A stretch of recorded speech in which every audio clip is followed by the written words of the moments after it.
বিসমিল্লাহির রহমানির রহিম। আসসালামু আলাইকুম ওয়া রাহমাতুল্লাহি ওয়া বারাকাতুহু। মৃত্যুপথের সহযাত্রী আমাদের তুহিন ভাইয়ের বাড়ি ভোলা জেলার দৌলতখান থানার ৭ নং শহীদপুর ইউনিয়নে। কিছুদিন আগে তুহিন ভাই গাড়ি অ্যাক্সিডেন্টে গুরুতর আহত হয়। আমরা সরকারি দিঘিরপাড় ভাই সংগঠনের পক্ষ থেকে তুহিন ভাইকে দেখতে এসেছি এবং আমাদের মাঝেই আমাদের মাধ্যমে আপনাদের কাছে তুহিন ভাইকে তুলে ধরেছি।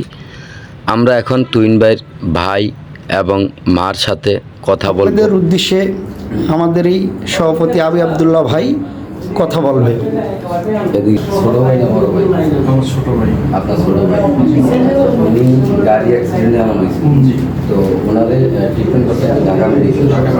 আচ্ছা, তো ঢাকা মেডিকেল গাজীপুর মেডিকেলে অ্যাক্সিডেন্ট হওয়ার পর নিয়ে এসে সেখান থেকে তারা সেখানে চিকিৎসা নিয়ে বিদেশ ঢাকা মেডিকেলে ট্রান্সফার করছে।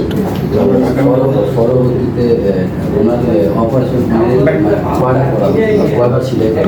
আপনার 15 জুনে অ্যাক্সিডেন্ট হওয়ার পর আমরা গাজীপুর হসপিটালে নিয়েছি। হসপিটালে নেওয়ার পর সেখান থেকে আপনার তারা ঢাকা মেডিকেলে ট্রান্সফার করছে। ঢাকা মেডিকেল 15 জুন থেকে 3 দিন যাবত তারা পরীক্ষা নিরীক্ষা দিচ্ছে ঢাকা মেডিকেলে। পরীক্ষা নিরীক্ষাগুলো আমরা করার পরে ডাক্তাররা ডিসিশন নিয়েছে যে অপারেশন 18 তারিখে প্রথম অপারেশন হয়।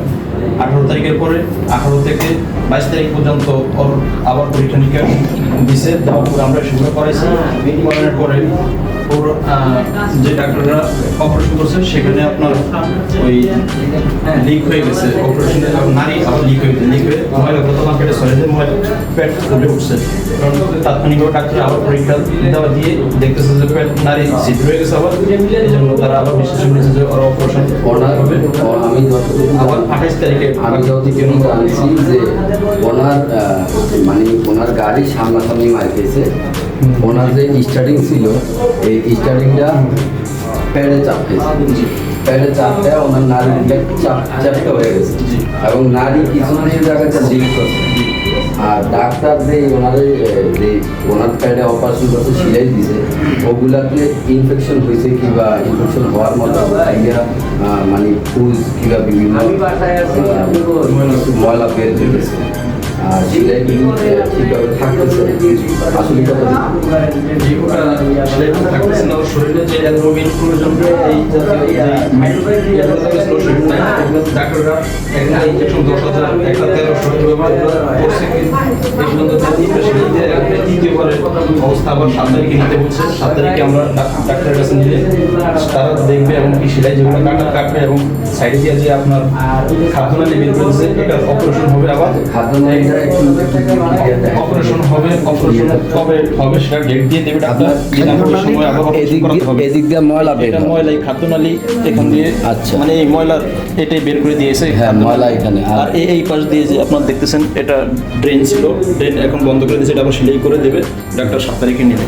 আচ্ছা, এই হইলো বর্তমান অবস্থা। এখন আপনারা ঢাকা মেডিকেলে ছিলেন, তো ওইখান থেকে চিকিৎসা করার মতো আপনাদের কোনো অর্থ নাই এবং আমরা চেষ্টা করছি, আমাদের যতটুকু ছিল আমরা চেষ্টা করছি। তারপর যখন পারতেছি না তারপরে আপনাদের কাছে আপনারা জানাইলাম যে ভাই আমরা পারতেছি না, আমার ভাইটার জন্য আপনার একটু সহজ সাহায্য সহযোগিতা এগিয়ে আসুন।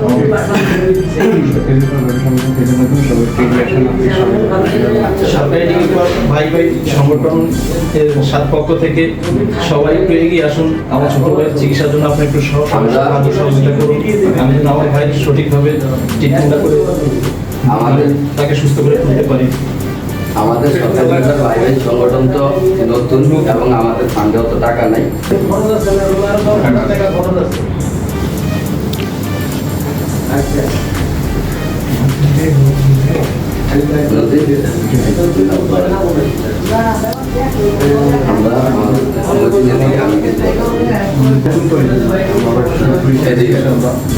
সামনে রেখে বলি আসসালামু আলাইকুম রহমতুল্লাহি ওয়া বারাকাতুহু।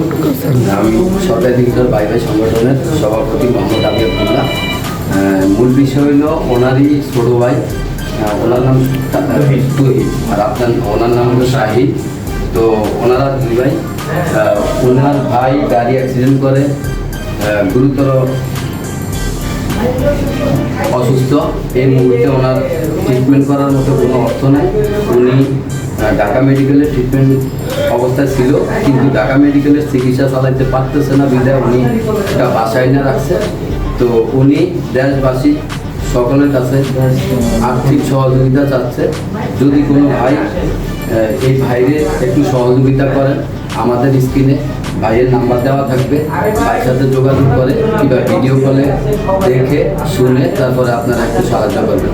ভাই আপনার নাম্বারটা বলে দেন আর আপনার নাম্বারটা আমার নাম্বার হচ্ছে 01729 বিকাশ এবং নগদ। নাম্বারটা হচ্ছে 01729 বিকাশ এবং নগদ। জি, সকল প্রবাসী ভাই এবং দেশ এবং বিদেশের সকল ভাইদেরকে ডিগ্রি পার ভাই ভাই সংগঠনের পক্ষ থেকে অভিনন্দন ও শুভেচ্ছা।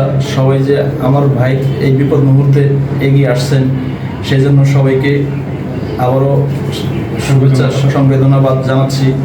এবং আপনারা সবাই আমার ভাইয়ের জন্য একটু সাহায্য সহযোগিতা করবেন এই পেজের মাধ্যমে, এটাই আমার আকুল আবেদন আপনাদের কাছে। আসসালামু আলাইকুম। আপনারা আমার সবার কাছে জোরে বলেন, জোরে বলেন। একটু জোরে বলেন। ভূতের জন্য সবার কাছে আমি সাহায্য চাই, আমার ভূতের জন্য সবার কাছে দোয়া চাই।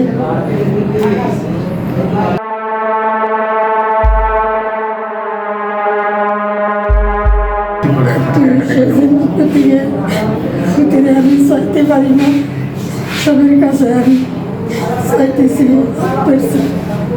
সবার কাছে।